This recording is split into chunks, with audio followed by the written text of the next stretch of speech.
खुलुमबाय लोगोफोर, आं मैया फ्लाइटजों फैनानै बे बड'लेण्ड गेस्ट हाउसआवनो जिरायफैबाय। चेन्नाइनि बड'लेण्ड गेस्ट हाउसआव ओरै बिथिंजा मेट्र' स्टेशन आरो बैथिंजा नेहरू पार्क, बे सेकेन्ड फ्ल'रावनो दङ आङो। बरिया थानो मोजां। बेहायनो नोंथांमोना फैबाबो जिरायनो हागोन आरो माबायदि फेसिलिटिफोरा एसे नोंथांमोनजों शेयार खालामनोसै। नोंथांमोना भिडिअखौ नायलांदो। बेहायनो जिरायना जोबोर मोजां नांबाय आरो गोबां फेसिलिटि दोङो। आरो बेहाय मासे सैमा दोङो, बिकि बिनि मुङा। आथिङा थोंसे खरा बिनि, गारिया हुख्रेमदो। आरो बे बड'लेण्ड गेस्ट हाउसखौनो बियो नेनानै थायो। जोंजों लोगोआनो जालांबाय बियो। जोबोर सानसेयावनो सिनायदो बियो। जोबोर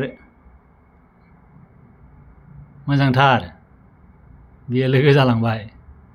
एसे बिदिनो गेलेबाय आरो बेहायनो बियो मानसिजों आलासिफोरजों लोगो जाना जिरायबाय थायो। फैदो बे गेस्ट हाउसआव मा फेसिलिटि दङ एसे नायनोसै। नोंथांमोना नायलांदो। Bodoland guest house Chennai. बेहायनो निम बिफांबो दं मोनसे।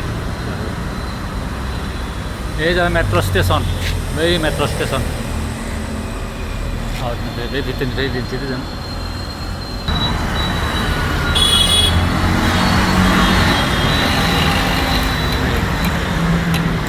मेट्र' स्टेशन गारिफ्रा खारगासिनो दं।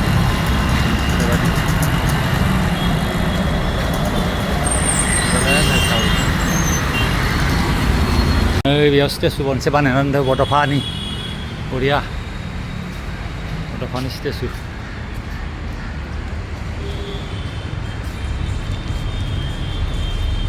बड'फा उपेन्द्रनाथ ब्रह्म बिथांनि स्टेचु। नायदो बेसे समायना। नै बेयो गेस्ट हाउसनि रेस्टुरेन्ट। अल फेसिलिटि दङ बेहाय।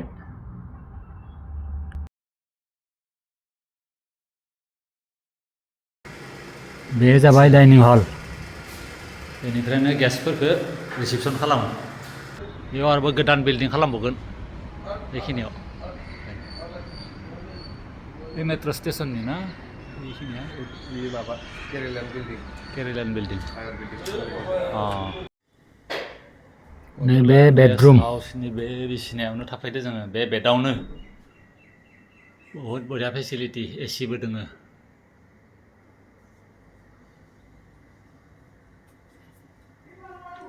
आलमारिबो दोङो।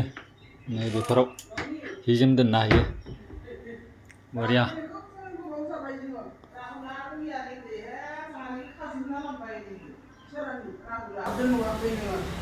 बिजा अपेन स्पेस दोङो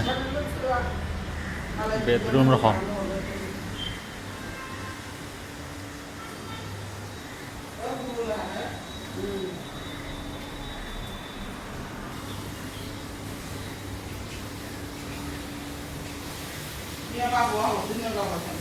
जाबाय डाइनिं हल। डाइनिं हलाव दिनै फान्थावखौनो जाग्रोनोसै बाथिसे। सिन्टार अल फेसिलिटि दङ। बरिया। ओइ दोननायफोर एकदम बेफोरबो माबा माबि दोनजोबनो हायो सब। बेफोरबायदि बरिया फेसिलिटि। राङालाव जानोसै साफ सब्जि तरकारी सुनाय जायगायाव सिबसि सब दं। बरिया फेसिलिटि, अल फेसिलिटि दं बड'लेण्ड गेस्ट हाउस। जाबाय बाथरुम। बाथरुमनि फेसिलिटि, लेट्रिननि बाथरुम अल फेसिलिटि दङ। बरिया फेसिलिटि। शावारबो दं। बरिया रुमा। दिनैनि थाखाय भिडिअखौ बेखिनियावनो फोजोबबाय। गोजोन्थों।